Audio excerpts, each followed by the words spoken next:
जैसा कि आपको मालूम है, इस वक्त एम्प्लॉई जॉइंट कमेटी ने उजलत में ये हंगामी मीटिंग तलब की है।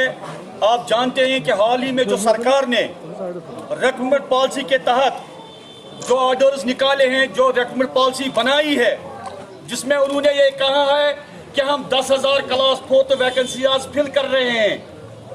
इस सिलसिले में एम्प्लॉई जॉइंट कमेटी ने अपनी मीटिंग में ये फैसला किया है कि ये ऑर्डर सरकार तब तक वापस ले जब तक ना वो पहले डेलीवेजू का मसला हल करे। जिन डेलीवेजू ने, जिन कंसोलिडेटेड ने, जिन नीड बेसिस ने जैसे कि ये तरीकेकार में अपॉइंट किए हैं पिछले 25 साल से, उनका क्या सरकार ने पॉलिसी सोची, उनका क्या सरकार ने सोचा है? जो आज फार्म उनके बेटे उतने हैं जिनका आज हम फार्म वो एग्री कर रहे हैं। लिहाजा ये गलत ऑर्डर है।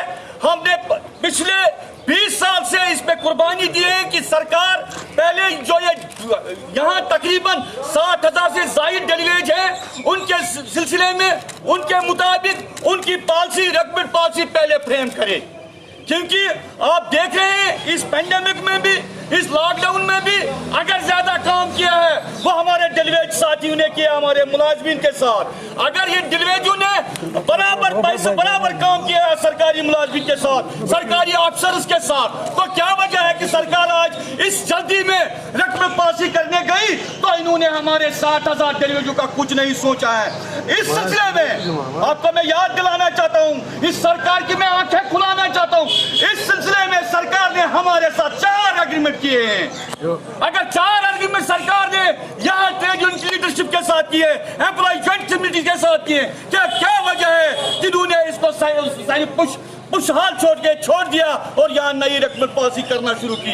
ये लिहाजा हम आपके माध्यम से सरकार के कान खोलना चाहते हैं, सरकार को होशियार करना चाहते हैं, सरकार पर वाज़ेह करना चाहते हैं कि ये नहीं चलेगा तब तक जब तक न डेलीवेज के मुतलिक मुस्बत, मुनज़्ज़म, बेफैसला कुन और within norms, within rules policy frame न हो जाए।